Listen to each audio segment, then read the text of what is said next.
Segundo livro dos Reis, capítulo 22. O reinado de Josias de Judá. Josias tinha 8 anos de idade quando se tornou rei de Judá. Ele governou 31 anos em Jerusalém. A mãe dele se chamava Jedida e era filha de Adaías, da cidade de Boscate. Josias fez o que agrada a Deus, o Senhor. Ele seguiu o exemplo do seu antepassado, o rei Davi, e não se desviou nem para um lado nem para o outro. O livro da lei é achado. No ano 18 do seu reinado, Josias mandou que Safã, o escrivão, filho de Azalias e neto de Mesulã, fosse ao templo. Josias deu a seguinte ordem: vá falar com Ilquias, o grande sacerdote, e diga a ele que conte o dinheiro que os sacerdotes, que tomam conta da entrada do templo, têm recebido do povo. Ele que entregue esse dinheiro aos homens, que estão encarregados dos consertos do templo. Eles devem pagar os carpinteiros, os construtores e os pedreiros, e comprar a madeira e as pedras para os consertos. Os homens que estão encarregados dos consertos são honestos em tudo, e por isso não é preciso pedir que eles prestem contas desse dinheiro. Safã deu a ordem do rei a Ilquias, e este lhe contou que havia achado o livro da lei no templo. Ilquias lhe entregou o livro e ele o leu.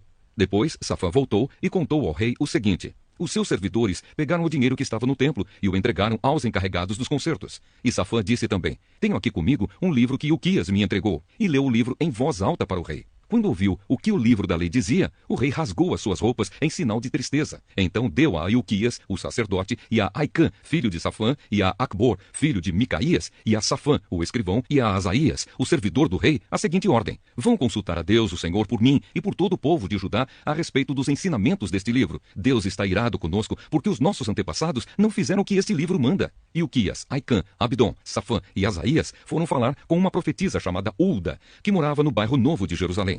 O marido dela, que se chamava Salum, filho de Tikva e neto de Arás, era o encarregado da rouparia do templo. Eles contaram a Ulda o que havia acontecido, e ela lhes disse que voltassem e dessem ao rei a seguinte mensagem: eu, o Senhor, o Deus de Israel, vou castigar a cidade de Jerusalém e todo o seu povo, como está escrito no livro que o rei leu. Eles me abandonaram e têm oferecido sacrifícios a outros deuses, e assim me fizeram ficar irado por causa de todas as coisas que têm feito. A minha ira se acendeu contra Jerusalém e não vai se apagar. Eu, o Senhor, o Deus de Israel, digo isto a respeito do rei. Você ouviu o que está escrito no livro e se arrependeu, e se humilhou diante de mim, rasgando as suas roupas e chorando quando ouviu como ameacei castigar a cidade de Jerusalém e o seu povo. Eu vou fazer com que Jerusalém vire um lugar horrível de se ver, e o nome desta cidade será usado para rogar pragas. Mas eu ouvi a sua oração e por isso, só depois da sua morte é que vou castigar Jerusalém.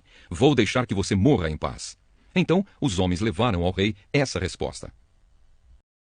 Carta aos Hebreus, capítulo 4.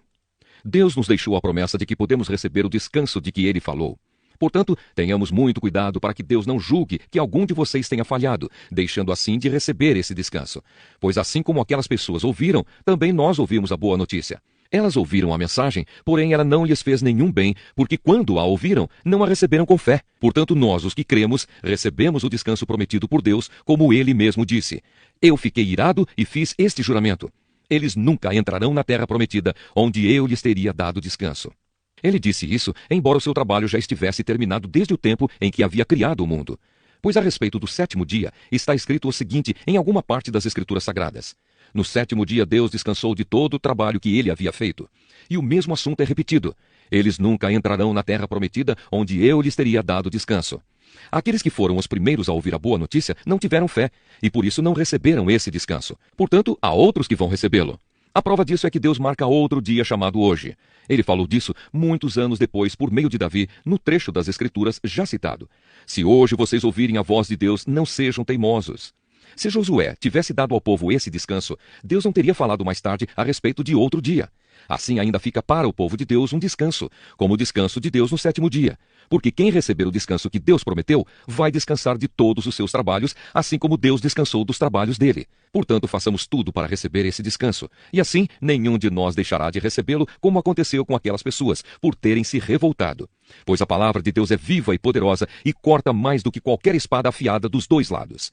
Ela vai até o lugar mais fundo da alma e do espírito, vai até o íntimo das pessoas e julga os desejos e pensamentos do coração delas. Não há nada que se possa esconder de Deus. Em toda a criação, tudo está descoberto e aberto diante dos seus olhos, e é a ele que todos nós teremos de prestar contas.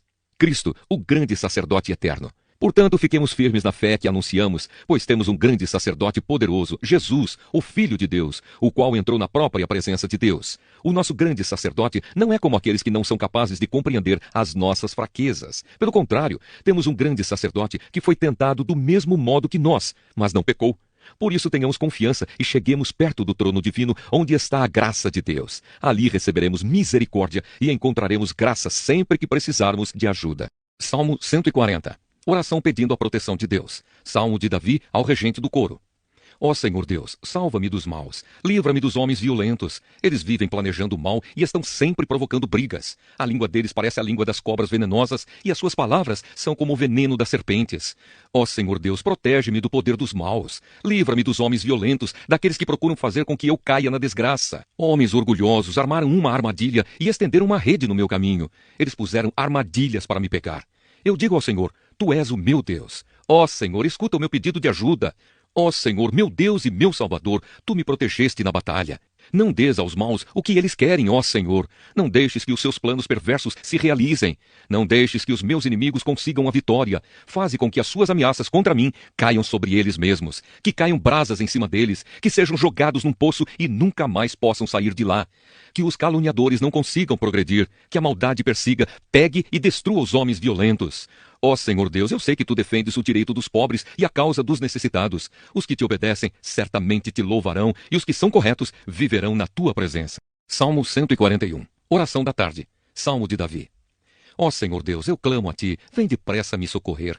Escuta-me quando peço a Tua ajuda. Recebe a minha oração como se fosse incenso, e que as minhas mãos levantadas sejam como a oferta da tarde. Ó Senhor, controla a minha boca e não me deixes falar o que não devo.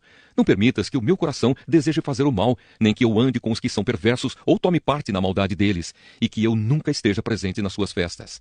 Eu aceito que uma pessoa direita me repreenda ou castigue, pois isso é um gesto de amizade. Mas eu nunca aceitarei elogios dos perversos e continuarei a orar contra a ruindade deles. Quando seus chefes forem atirados do alto dos rochedos, então o povo saberá que eu dizia a verdade. Como a lenha é rachada e cortada em pedaços, assim os seus ossos serão espalhados na beira da sepultura deles. Mas eu, ó Senhor meu Deus, continuo confiando em Ti e buscando a Tua proteção. Não me deixes morrer. Livra-me das redes que os perversos estendem para me pegar. Livra-me das armadilhas dos que fazem o mal. Que os maus caiam nas suas próprias armadilhas e que eu consiga escapar são e salvo.